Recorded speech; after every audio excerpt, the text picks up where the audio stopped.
That was Garda Brian Quinn there from Scariff Garda Station, and some valuable advice for the Easter weekend. Yeah, indeed. Now, John, as you mentioned earlier, we have a guest. We have indeed. And she didn't come empty-handed. No, which is great. Any crankling of paper you hear is Jim Collins boostering around. That's very nice looking.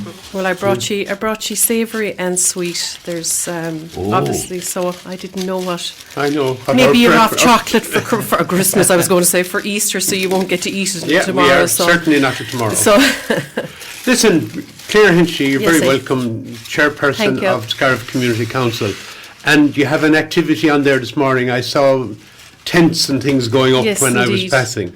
Yeah, and obviously the weather really has cooperated for us. We're having a cake sale this morning to it's basically going towards the funds to pay off the shortfall that we have for the lighting down in the Riverside Park. The project itself cost about 45,000, just for the lights alone, about 45,000.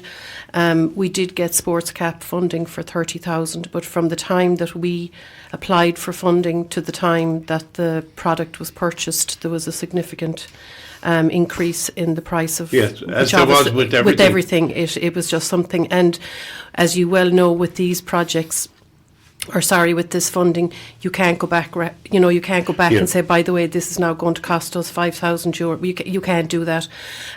So we basically had to obviously incur the shortfall. The last time we had a cake sale, I think it was last year, but I can't believe it's been. Maybe it was last year. The years are kind of gone. We had a cake sale which paid for the actual connection, the installation of the ESB down there. While we are registered as a charitable organisation, we still incur the same costs as ordinary residents and businesses to connect the electricity.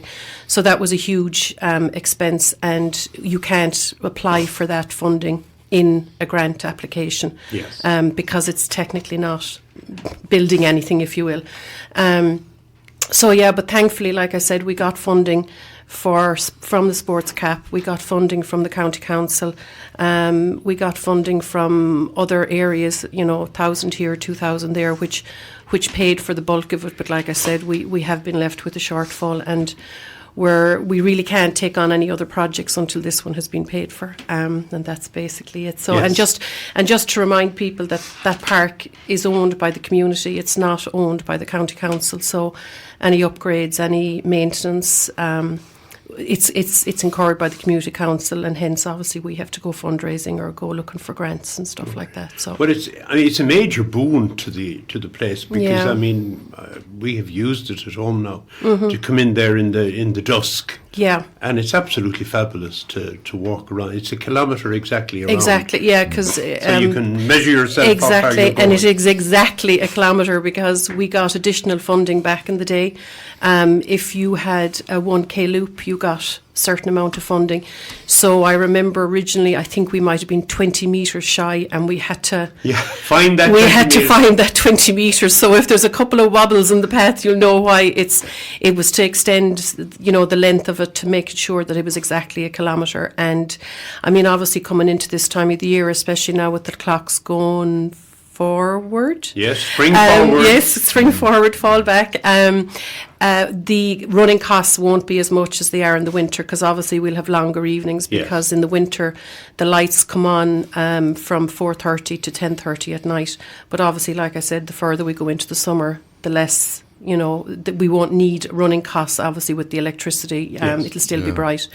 But so that's what it's for. And But John and I were on the Scariff Community Council when that field was bought. I bet you were. Yes, I have a lovely photograph of ye two young men. Really? Yes, we do. Are we admirable? Oh, you're just gorgeous. Okay. What else could you say? Claire, I used to hear last year from people on radio, community people.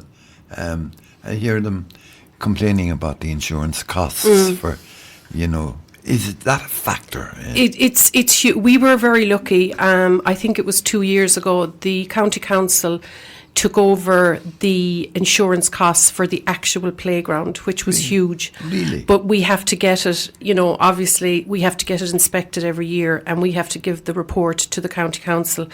We're liable for any repairs or costs to the playground, but the actual insurance itself is picked up by the county council. That's very good. It's huge. I think at the time it saves us about €700 or €800 a year in insurance costs. Yeah. Now, obviously, we still have to insure the park for Yes. public liability. Yeah. But before the county council took this on, we were paying in excess of €2,000 a year Yeah, in insurance okay. costs. And not only that, but obviously, as we all know, you can reduce your premium if you reduce the level of liability. But for the park, we were told you have to have, I think it's like 3 million, a minimum 3 million liability cover. So we can't bring it down, obviously, if we Yes. could, but and obviously the size of the park as well, that was a factor in the cost of the insurance. But it's a standard fee. We pay it every single September, and we have to pay it. And To be a number one, wouldn't it? oh, that is our number one. Is like come September, most likely there's going to be another fundraiser in late summer, just to get those funds together. And if I could just, obviously with today's, if we could just give a huge thank you to all the bakers, for which obviously we wouldn't have a bake sale unless we had those bakers. When I left, there was some really, really lovely goodies up there.